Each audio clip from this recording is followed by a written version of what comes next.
A Harry Rogers middle school student created the HemisFair burger and won first place in the Adams Extract Teenage Cook-Off. I loved hamburgers, and being in Texas, you love grilling. So came up with HemisFair burger, and next thing I knew, went to Dallas, and we had people from all over the country. And I was the youngest one competing, and I won.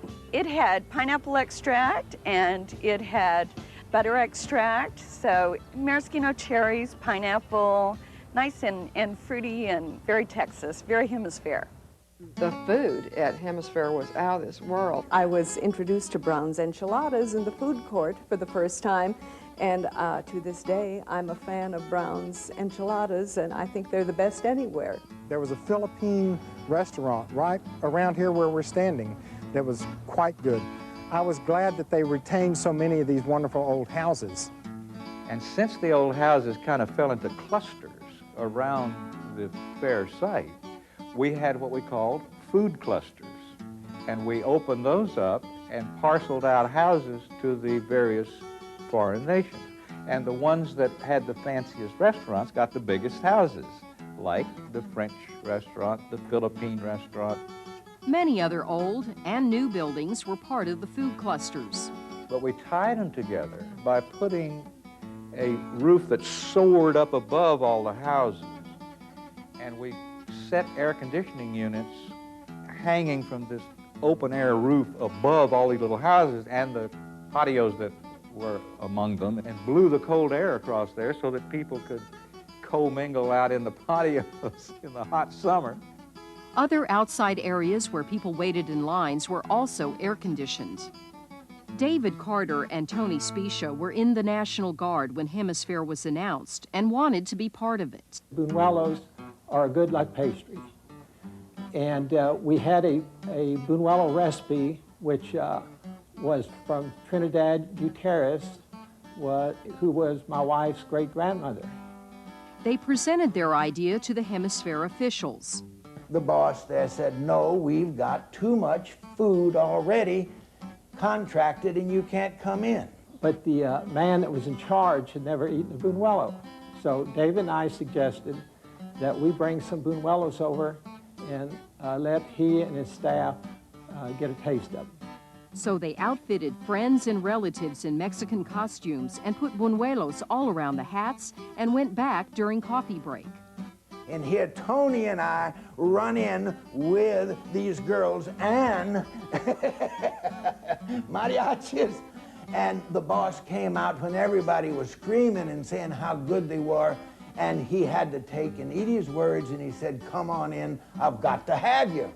So we're one of the best money-making food people in HemisFair, I'm happy to say.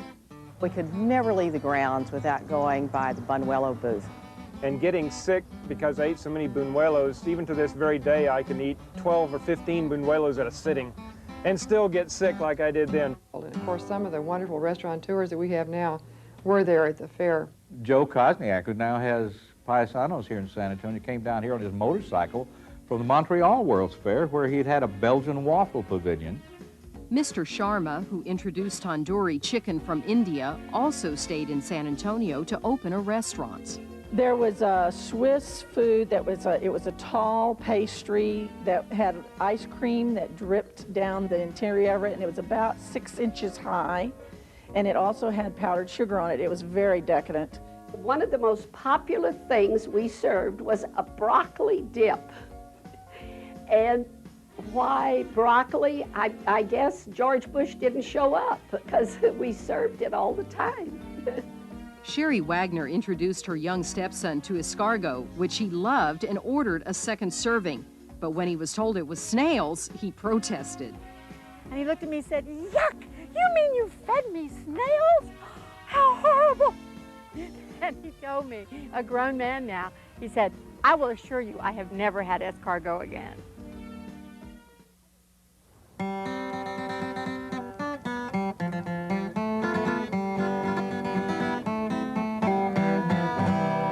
You know, I used to play here in HemisFair about 30 years ago. Many San Antonio performers had jobs at HemisFair, and if you had the time and the money, you could see the era's top entertainers.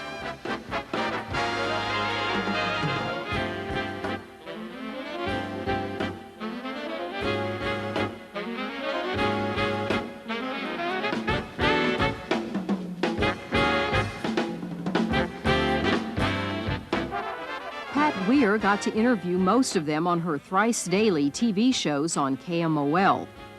My real all-time favorite was Tiny Tim. I would have to say that. He was so nice. He was so strange, but so interesting. And while we were in the middle of an interview, we were standing face to face doing this interview, and I noticed that all down his jacket, instead of buttons, he had these long threads out. And I said, "What happened to your jacket?" Well, then he told me that his fans, they all pulled his buttons off everywhere he went. This was the height of his popularity when he was on the Johnny Carson show. He hadn't married Miss Vicky yet.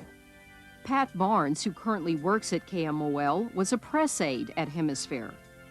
I met people that I never could have dreamed of meeting. There were some terrific people, and then there were some that had an image of being terrific that in real life didn't quite measure up to that.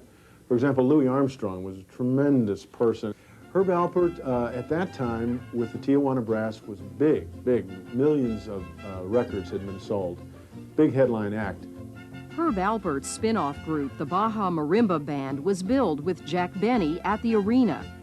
He put jazz and sort of that Mexican flavor into it. We thought it was very clever what he did, you know, because he profited out of that. But the Baja Marimba Band plays Mexican music in there, but they're not Mexicans. The only thing that you would hear there would be the, you know, like hee-haw and all that stuff, you know. But they were not Mexicans in that.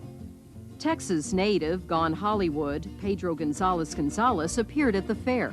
He was an actor, he was a comic, and his real name was Ramiro Gonzalez. When he appeared in the Groucho Marx show around 1951, John Wayne spotted his antics, you know, everything he was doing. He gave him a 7-year contract.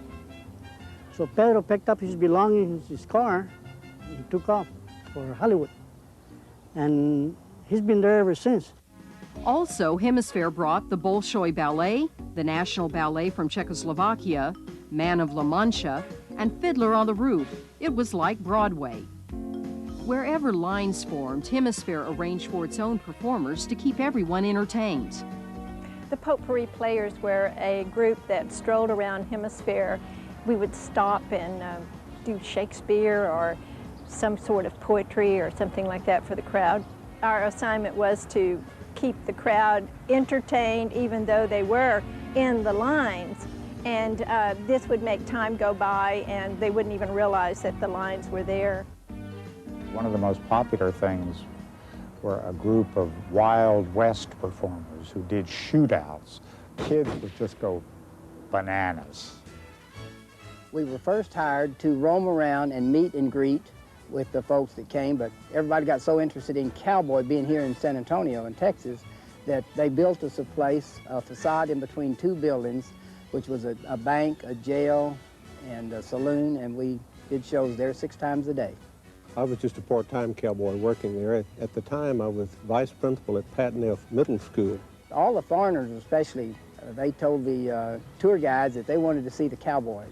So they came over, and we did a bank robbery one hour, then we'd do a jailbreak the next hour, and I would get shot off the roof each show, and then we'd do some fancy gun handling and some trick shooting and fast draw demonstrations for the people. Oh, I designed the costumes for the Golden Garter Club, which was the gay 90s saloon-type club. There were 12 men that invested, like Red McCombs and Norman Harwell and Austin Hemphill and Angela Drosis, and I can't remember the rest of them, but I had to please all of them and their wives, which was quite a headache, but it was fun.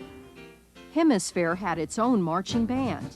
The vision of the band, you know, just tooling away in this red-hot summer with a smile on their faces and marching forward, it was just wonderful.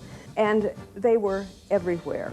They were, I mean, it was just like a wonderful cartoon sometimes. We played marches, patriotic music, jazz, Dixieland music,